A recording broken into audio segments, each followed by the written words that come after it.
I think there's this beautiful moment that happens after infidelity, a breakup, a decision to divorce, where you're so honest with each other for the first time because the veil is gone. And you're no longer trying to woo this person over, put your best face forward, that you can just say all the things that you would have never said and it's a death. Whether you choose to stay in that relationship or not, that relationship is done. Yeah. And it's a rude fucking awakening, but some of the best conversations I ever had with my ex were in those few days afterwards. Like, here's what I was really feeling about this thing the whole time. Here's where and you could like actually just like, you're seeing a person for the first time in your life, And, and if only we could start a relationship like that, if only we could start a relationship with such honesty of like, here are my wounds and here are my triggers and here's my shadows. But at the beginning of a relationship, we want the love so badly that we're like, well, if I tell you all of these things, you might not love me. And then I won't get to be in love. And I really want to be in love. So how do we start a relationship with honesty when there is that natural inclination to put our best foot forward? Yeah, this book is divided into two halves, endings and beginnings. So even though I firmly maintain that they are wrapped up into each other, I in part tell the stories. They are separate events. Every beginning starts with an ending, though. So we start with endings first. But I think that what you're describing is like, well, again, maybe part of that, how do I shortcut the natural processes of developmental? Like part of development is I am so entwined with that merging process. I don't see them. I don't think you can actually. Do you think that's supposed to just happen? I think it's going to happen, whether it's supposed to happen or not. Like the urge to merge is so high that I'm urge to merge. I love that. It's like I dissolve into them, and you can say, "Oh, I shouldn't call them back. Oh, I shouldn't text them immediately," and pump the brakes. Yes, don't go off the cliff quite so soon, but also know that you're driving on ice. You're going to slide in there no matter what. Part of your job in the first stages of love is merging. The next stage of love develops. What is that? Well, part of that is negotiation. There is a going theory these days that we either have compatibility or we don't.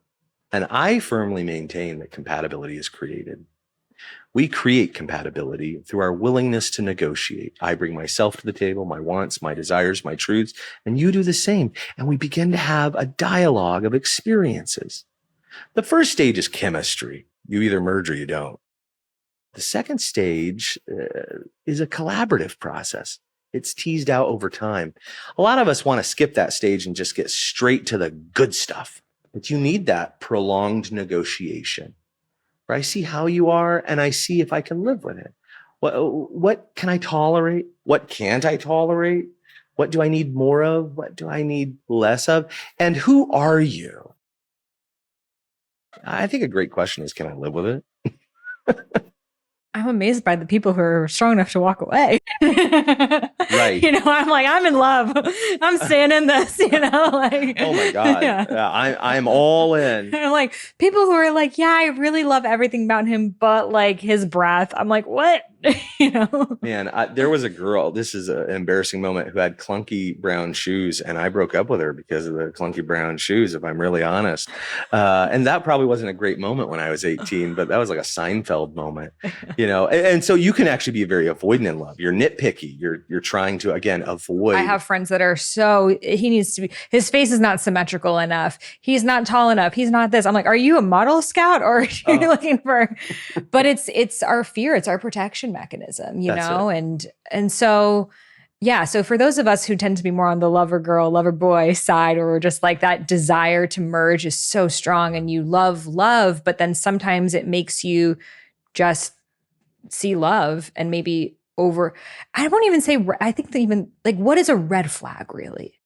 Well, first of all, we all have red flags, Right. and red flags are incredibly subjective. Now, that having been said, there's probably some crimson flags, Mhm. right? Like, can they talk about their emotions? I would actually say that today in a modern culture, we need to be able to communicate what we're thinking and feeling. Yes. So someone who's not revealing themselves, not showing up and sharing who they are, not actually describing what's going on in their world, that to me is a red flag. I think a lot of us don't do that though because of these like seduction games. You know, like it's huge on Instagram right now, Yeah. this dark femme, which they've turned it into kind of like the art of seduction thing. And I know men have their own The Game or whatever Right. else. So I feel like people are trained not to say how they feel because they're afraid if I say how I feel, I'm going to come off as Yeah. too needy, too much, Right. and you're going to run away from me. And I would much rather be the one who's being pursued and you the one chased. But then both people, men and women I see today, are wanting to be pursued. And then love doesn't have a chance to happen. We've got to stop playing games with each other. I mean, there's this joke that is a really ridiculous joke that Osho used to tell. And Love Osho. Osho. And it's kind of a humorous one. I'm sure he didn't invent it, but of an elderly couple who show up to a doctor's office and they say, "Doctor, we are concerned that we're not having sex in the right way. Would you observe us?" And so the doctor, this is highly unusual, but okay. And so they pay their $15 copay and they make love in front of him. Doctor says, "Hey guys, it all checks out. I think this is great. Good job. You guys are in your 70s, but it's all working." So, well, the next week they come back and they say, "Well, we're unconvinced. We feel like there's something wrong. Would you mind taking another peek?" And so they pay their $15 copay, and the doctor says, "No, I feel like it's doing. You guys are doing it." Well, third week, show up. They pay the $15 copay. The doctor says, "Guys, in good conscience, I'm not available. This what gives?" And the gentleman said, "Well, here's the deal. She can't come to my place because I live with my kids. I can't go to her retirement home because all the orderlies are nosy. This place is cheaper than a hotel, so we just pay the $15 copay." Now, could you imagine being so contrived, so absolutely conniving? How ridiculous. And most of us are that way in love. I thought you were going to say they were getting off on being watched. Well, hey, that also might be their kink. But I think like the reality is like a lot of us are playing games with love. Stop being so contrived. Yeah. Stop actually contriving love. Instead, show up to it. But what is a game even? Like, okay, for example, you said pump the brakes. Don't text so fast. I'm someone, I see a text, I respond to it instantly. Yeah. I actually think that's the right move. When I say like, we say pump the brakes, we say we should slow down. I actually don't think you're going to be able to. I think it's good to like, remember, you don't know this person. Don't elevate them to a main character status when they haven't auditioned yet. Like you need to probably. Isn't that so funny how we do that? That we're like, you meet someone and then you're like, changing plans for the next few months of your life, expecting this thing to work when like you just might not even be talking in 1 week. But I think we're just all so excited about the possibility of there being this like main character person in our lives. I think one of the things we have to confront is that a lot of us are not engaged with the other person. We're addicted to the process of emotional intensity. Mm-hmm. This is something increasingly I think about how it has played out in my life and how I observe it play out for so many others. I think there's 3 distinct stages to emotional intensity in this addiction. And it almost always starts the same for me. And let's see if it plays out this way for you. So you meet someone, it's a pretty decent contact, and maybe you're bandying text around, or maybe you've met up, or maybe you've had a FaceTime. But inevitably, you drop in this moment, and this is the statement that really suckers me in. Who are you? What is this?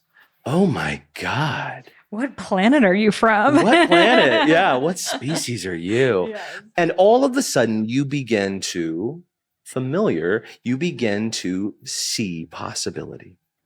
In fact, what you fall for in that moment is the possibility of the relationship. Yeah. So that becomes the first stage of emotional intensity. And if you can think about it this way, you sub out the real person for a potential relationship connection.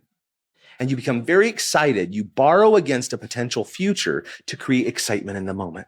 Oh my God, mom, he's just like dad. Can you believe it? I really think this is going somewhere. And all of your enthusiasm is future oriented.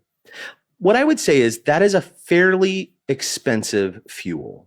If you're thinking of it in terms of burning fuels, that fuel, positive possibility, is actually pretty rare and pretty costly. You'll burn through it.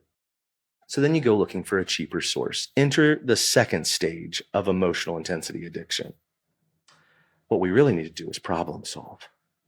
I mean, you're on the other side of the country, or our parents are against us, or name the problem.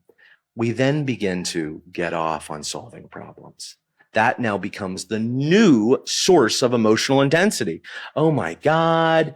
Oh, and then when we figured it out, it felt so good. I'm the rescuer, or she's the rescuer, you name it. And it feels good. And that is a pretty good fuel source for a really long time. A lot of couples are locked in the problem solving phase. But you know what? That fuel source also eventually burns. Enter the third stage. This is the cheapest fuel, the most abundant fuel. Pathology. Who the hell are they? They're awful. My God, what planet are they from? All the butterflies of the first stage now are the fire-breathing dragons. Like, how could they do this? I conscripted them to teach me how to be chill, and come to find out they're lazy, and all of a sudden, everything that looked so cute in the beginning is gross and abominable, and we pathologize them and they pathologize us. And do you know what? That emotional intensity, while we would never say it feels good, is actually still part of the addiction. It feeds our need to keep the intensity going. Do you know what's interesting? At no point in that 3-stage cycle have we seen the person we're in connection with. How do we get off of it? Well, we get off of it by looking at the person as they really are, not the potential, not the problem to solve, and not the pathology. And for most of us, if we're really honest, that's too expensive. That's too costly a process. And so we usually end those relationships and then go looking for the next high to fill the void with.